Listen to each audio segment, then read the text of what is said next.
आमंत्रित करता हूं इमरान प्रतापगढ़ी माइनॉरिटी सेल के अध्यक्ष।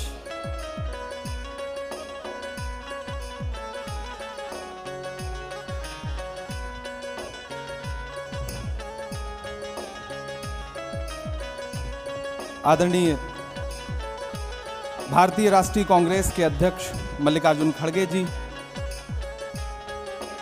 आदरणीय प्रियंका दीदी,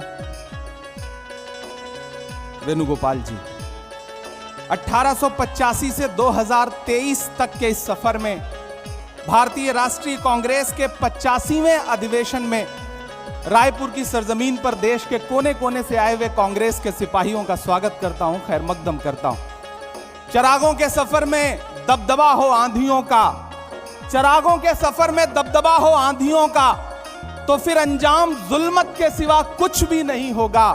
ये दुनिया नफरतों के आखिरी स्टेज पर है, इलाज इसका मोहब्बत के सिवा कुछ भी नहीं होगा। मेरी आंखों के सामने बैठे हुए कांग्रेस की बुनियाद के पत्थर आप हैं तो हम हैं, आप हैं तो हमारा वजूद है। मैं आपसे बस इतना कहना चाहता हूं कि अधिवेशन एक ऐतिहासिक अधिवेशन है जो इस देश की राजनीति के लिए एक नई दिशा और दशा तय करेगा। 1923 में महज 35 साल में भारतीय राष्ट्रीय कांग्रेस के अध्यक्ष बनने वाले मौलाना अबुल कलाम आजाद साहब कभी कहा करते थे कि दुनिया में ठोकरें उन्हीं को लगती हैं जो चलते हैं, जो पांव तोड़कर बैठ जाते हैं उन्हें कभी ठोकर नहीं लगती है। वो कहा करते थे कि सितारे टूट गए हैं लेकिन सूरज तो चमक रहा है, उससे किरण मांग लो और उन अंधेरी राहों में बिछा दो जहां उजालों की सख्त जरूरत है। मुझे फख्र है और मैं सलाम करता हूं अपने नेता राहुल गांधी जी को, जिन्होंने जमाने को दिखा दिया कि चांद में ढलने, सितारों में निकलने के लिए मैं तो सूरज हूं, बुझूंगा भी तो जलने के लिए। मंजिलों तुम ही कुछ आगे की तरफ बढ़ जाओ, रास्ता कम है मेरे पांव को चलने के लिए। मेरे भाई, कन्याकुमारी से कश्मीर तक हिंदुस्तान की सड़कों पर 3500 किलोमीटर में अपने कदमों की थाप से राहुल गांधी जी ने जो मोहब्बत की नई इबारत लिखी है उसको कागज पर उतारने का काम करेगा यह अधिवेशन। मेरे भाई, जिस सामाजिक न्याय का ख्वाब देखते हुए हमारे पुरखे इस जमीन की खाक में मिल गए, उन ख्वाबों को ताबीर में बदलने का काम करेगा यह महाधिवेशन। यकीनन मुल्क मुश्किल दौर से गुजर रहा है, सरकारी कलम से जुल्म की नई कहानियां लिखी जा रही हैं।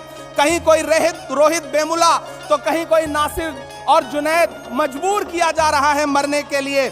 ऐसे में एक पागल भीड़ है जो खड़ी हुई है सब कुछ तहस नहस करने के लिए, संविधान को तहस नहस करने के लिए। ऐसे में हमारी जिम्मेदारी है कि हम देश के संविधान को और लोकतंत्र को बचाएं, क्योंकि हम कांग्रेस हैं। डॉक्टर बाबा साहब भीमराव अंबेडकर कहा करते थे कि यह मुल्क संविधान से चलेगा, तानाशाही से नहीं चलेगा। ऐसे में हम कांग्रेसियों की जिम्मेदारियां हैं कि हम सड़क से संसद तक लड़ रहे हैं और लड़ते रहेंगे। वक्त के हाकिम से बिना डरे हुए उसकी आंख से आंख मिला करके बावाज़े बुलंद आपके बहने वाले हर लहू के कतरे का हिसाब मांगते रहेंगे। मैं आखिर में बस आपसे इतना कहना चाह रहा हूं कि डरिए मत। भारतीय जनता पार्टी का सबका साथ सबका विकास का नारा झूठा है, खोखला है।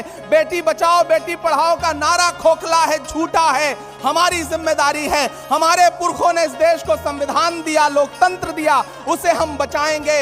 इन 1885 से 2023 के सफर में डरना नहीं है, आगे बढ़ना है, क्योंकि ये जमीन तब भी निगल लेने पर आमादा थी। पांव जब टूटती शाखों पे उतारे हमने। इन मकानों को खबर है न मकीनों को खबर, उन दिनों की जो खलाओं में गुजारे हमने। हाथ ढलते गए सांचे में तो थकते कैसे, वक्त के साथ नए नक्श निभाए हमने कि ये आवाजें बुलंद और बुलंद, बामोदर और जरा और संवारे हमने। आज की रात बहुत गर्म हवा चलती है, आज की रात ना फुटपाथ पे नींद आएगी। सब उठें, मैं भी उठूं, तुम भी उठो, तुम भी उठो, कोई खिड़की इसी दीवार में खुल जाएगी। बहुत शुक्रिया, बहुत धन्यवाद। धन्यवाद इमरान प्रतापगढ़ी जी।